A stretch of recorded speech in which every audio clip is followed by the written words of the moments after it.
Welcome to AUSA's Army Matters podcast. This is Family Voices with Patty Barron. It's my pleasure to have as our guest today Yvonne Coombs, the Executive Director and co-founder of Operation Deploy Your Dress. Yvonne and her family are stationed at Fort Carson, Colorado, and her husband is currently the battalion commander of 329 Field Artillery. Yvonne has also just been named the Armed Forces Insurance 2020 Army Spouse of the Year. And I can't wait to talk to her. Yvonne, welcome. Thank you so much for having me, Patty. I'm excited to be here. Oh, and not more excited than I am, trust me. So, Yvonne, let's go ahead and start with the elephant in the room, COVID-19.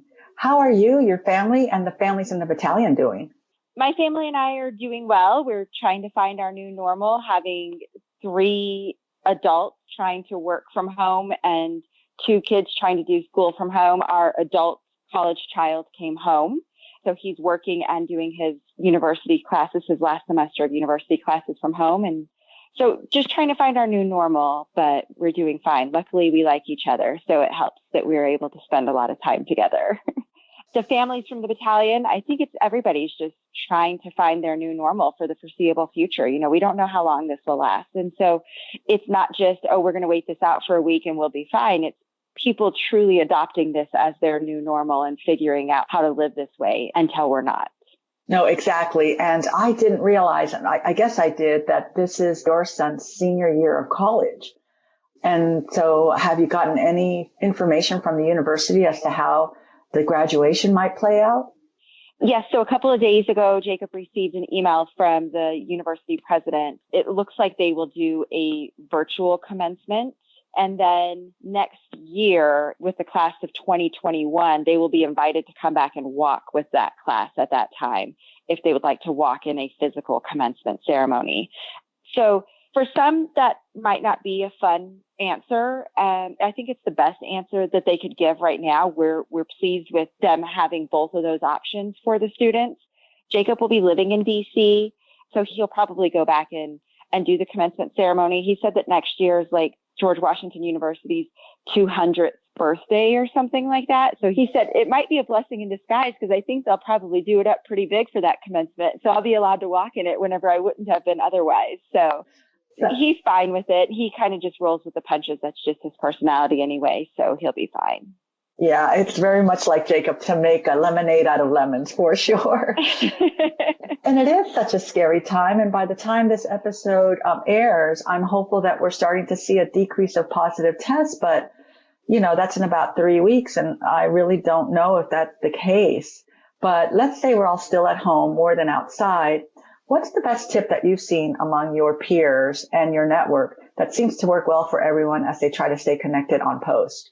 We have very much been using video conferencing, and not just for business stuff, but just pick up the phone and FaceTime somebody just to have that face-to-face contact, that personal contact. You know, I know you can pick up the phone and call somebody. I know you can text somebody, but I think that our society was so much moving towards just, I'll send a quick text to say, how are you doing and stuff. And it's at this time nice to be able to just pick up the phone and look somebody in the eye to truly see how they're doing, because it's a lot easier to respond to a text and say, I'm fine, and not be fine, than to look somebody in the eye, even if it's over your phone or your computer, and them say, I'm fine, and you can see in their face that they're not. So I think it's important for us to continue, even though we can't have that physical contact with one another, to at least be looking each other in the face and checking on each other and saying, how are you? What can I do? And just staying connected that way. That's a really great tip. And what about your FRGs? Are you all trying to have update meetings in a certain type of way, or has the FRG kind of like tamped down a bit during this time? So the FRG, we've not done any virtual meetings yet.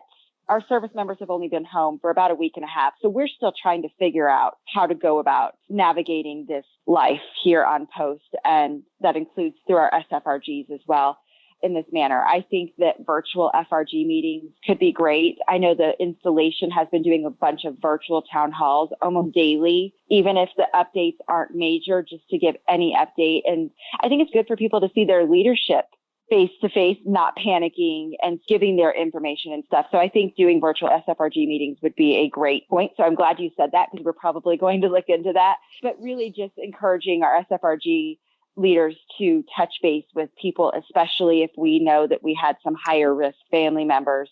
Just touch base and make sure that everything is okay, and let them know that we're here for them during this. I have heard that throughout the entire Army, the garrison commanders have really stepped up and tried to do a daily town hall, or at the very minimum, every few days, which is great. And I think you're right. People at this point just need to have the information, and it kind of helps keep everybody calm for sure. Let's go on to another fun topic if we can. And let's talk about, we'll talk about Operation Deploy Your Dress, our very favorite organization. So give us the story of its beginnings and tell us where you are now. Operation Deploy Your Dress began back in late December of 2015 with the Army spouses. We wanted to help out our units that were having balls coming up. We wanted to help boost the attendance in general, but really help boost the attendance of the junior soldiers and their family members. We were seeing that they weren't attending balls as much as we would like for everybody to be able to attend balls. And we were finding that it wasn't because they didn't want to go, but it was because they couldn't always afford to go. And so we decided to collect some dresses and hand them out at a community center on post, received a bit of national media attention that made it explode a lot quicker than we thought it was going to be. Instead of collecting a couple hundred dresses, we collected a few thousand dresses, and our garrison commanders stepped up and said, hey, use this empty space that used to be a gift shop, distribute your dresses, let's help this community. And from there, we kind of just grew. We've grown to 7 shops now in installations around the country, and we have 2 more that are being worked on and would be ready to open in the spring, but might be delayed a little bit because of what we have going on with COVID-19, but we will get them open. And we also, as you know, Patty, host an amazing pop-up event every year at the AUSA headquarters there in Arlington, Virginia, which is hands down my favorite thing to do every year, because we're able to serve so many military families in one day. So yeah, that's what we're doing. We're constantly looking at places to expand and ways to help more military families, and we just have fun. And so it's easy to do something that you have fun doing. Yvonne, I have to admit, it's so much fun. And we love it when you guys come to DC and hold your pop-up event at AUSA headquarters. And that's really led us to do even more together. And we've been really honored to be going into our 2nd year of a teaming agreement with you. And what a teaming agreement is, for those that are listening, is an opportunity for us to support Operation Deploy Your Dress as they do the pop-up event in Washington, D.C., but also when they have grand openings at other installations. And it really has been so much fun. And especially, as you know, Thea Green, my program manager, has really taken the lead on AUSA support of the teaming agreement, and she just has a ball whenever she goes out there with you all. So let's talk about the pop-up event and what's happening in 2020. Yep. So the pop-up event was scheduled to happen on April 25th of this year. That is not going to happen on April 25th of this year, but it's, again, such a great event. Not just a great time, but we are able to serve so many military families at one time in the National Capital Region that we knew it couldn't just be canceled. So we have postponed it, not canceled it. We've postponed it to the fall, where we're hopeful that COVID-19 will not be something that is affecting our daily lives anymore, and we can put this great event on with you guys. So we've now postponed it to September. The planning is still going forward with it, and I think it may be the best one yet, just because I think sometimes whenever you have to overcome a hurdle or overcome some kind of obstacle in your way, you work harder to make something even better. And I think that might be the case with this. Let me now go on to congratulate you for being named the Armed Forces Insurance 2020 Army Spouse of the Year. I'm so proud of you. Congratulations. Thank you. I'm excited. For our listeners who might not know what this award is all about, can you explain it just a little bit? Yeah, the Armed Forces Insurance Military Spouse of the Year program, they call it MSOI, is a program that Armed Forces Insurance has recently taken over within the last few years. And it was started to just shine a light on what military spouses do around our armed forces, and to give those spouses a bit of a platform to continue to do good and do it with a little bit of a light shined on them so that they can do it in a grander way.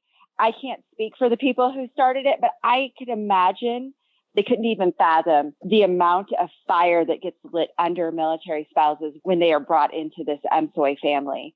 I joined the MSOI family 2 years ago when I was first nominated for Military Spouse of the Year. I made it to the top 18, did not get selected as the Army Spouse of the Year or the Military Spouse of the Year, but everybody from the base level winners to the top 18 to the branch level winners to the overall winner, it truly just lights a fire under you. I've said to many people that none of us, or most of us, I would say, don't do what we do for the recognition and for the spotlight.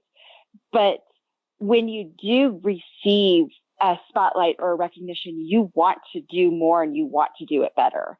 And at least that's how I feel. And so I'm excited to be a part of this program. I'm excited to see what this year holds for us. And even beyond that, what I'm able to do with this title at my side.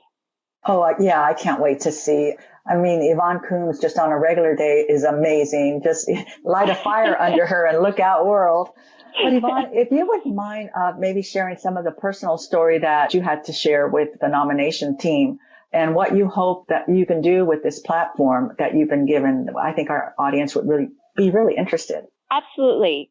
So for me, Operation Deploy Your Dress is the organization that I've co-founded, the organization that I help run and keep going on a daily basis. And that is my volunteerism that went into my profile for this award. But my platform is really about building community in military installations in your military experience. I've said before that this life is difficult, but can be very fun if you have the right people to go through it with. It's not fun to do this life alone.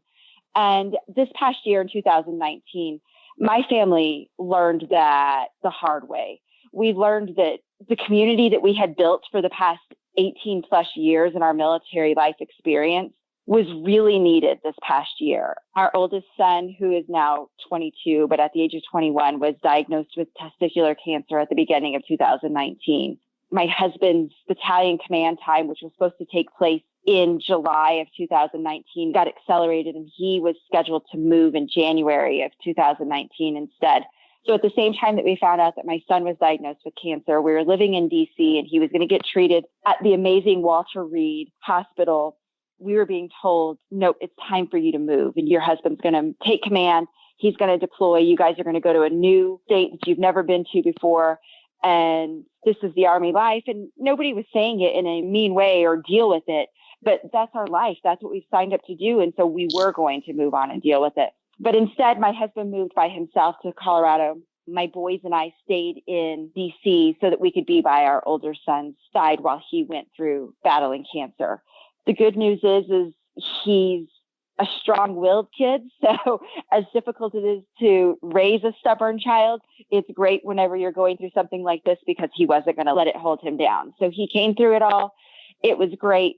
We packed up our house and moved in June of 2019 and came to Colorado once he had finished all of his chemo treatment and everything. And then a few months later, unfortunately, with my husband still deployed, younger son, number 2 of 2, ended up coming down with a very, very bad bacteria infection, which ended up attacking his entire body and was hospitalized for 10 days, where we thought for a few days that he might not make it. So it was my military community, my military family that helped me through all of this. You know, my husband was able to be there and call and check on us and see how things were doing. But it was my military friends, my military sisters, and my military brothers that were bringing me food, that were coming by and saying, what can I do? Or even coming by and not saying, what can I do? But this is what I'm going to do to help you. And you know, without them, I'm so far away from my biological family, my blood relatives. I don't know what I would have done. But even when I first moved to Colorado and I had only been here a couple of months and dealing with the severe health crisis of another child, I had already built a military community around me that was ready to step up and help and do whatever I needed at a moment's notice. So this is why that's my platform. I know sometimes I've met military spouses that are like, it's just my service member's job. It's not my life. I do my own thing, which I get and I understand. But it's important to at least plug in and have, even if it's a small military community around you, people who understand and know what you're going through and live that life with you so that you can not only survive, but thrive through all of it. You know, it's an amazing story. And the fact that I happen to know you and your family is even more poignant for me because your two boys are absolutely exceptional kids. And it's so terrible when something like that happens. And then it happens when the soldier is not there. It just seems to be that way. Thinking that now with this national crisis where we're all going through the same thing together, it really gives a window into what our life is like as a military family. You know, it's such a shared experience that will define us for quite some time. So hopefully people can learn from the strengths and the resilience of military families, because we certainly have been through an awful lot in different ways, but through an awful lot. Yvonne, it's just been such a pleasure to speak with you. Anytime I get to talk to you, I'm happy. But do you have any last thoughts before we close? I think I would like to just go back to what you just said about right now with what we're going through with COVID-19. And I think that now more than ever is the time that our military families need that community, because so many of us, if not the majority of us, are away from our biological family. We can't just get on a plane and fly to them and hunker down and be with them while we go through this. So it is important that we have that community around us now more than ever so that we can get through this together. Absolutely, 100% agree. And like I said, this episode will be airing in about 3 weeks. And I don't imagine that things will be too much different, but hopefully we're seeing the light at the end of the tunnel. So everybody hang in there. So we've come to the end of our podcast episode. To all our listeners, thank you so much for joining us. And to Yvonne, thank you for being such an amazing guest. Thank you so much for having me. I appreciate it. And I'm so excited that we had this opportunity. To all our listeners, thanks for joining us. Be sure to subscribe to the Army Matters podcast on iTunes and everywhere podcasts are found. Join us next Monday with a brand new episode of Army Matters with thought leaders. The Army Matters podcast series is brought to you by the Association of the United States Army, the U.S. Army's professional association, member-supported, Army Connected. Visit us at AUSA.org for more information or to become a member. Your membership helps AUSA continue to carry out its mission to educate, inform, and connect with the total Army, our industry partners, and our supporters of a strong national defense. For questions or to provide topic recommendations, email us at podcast@ausa.org. Have a great Army Day. Hua.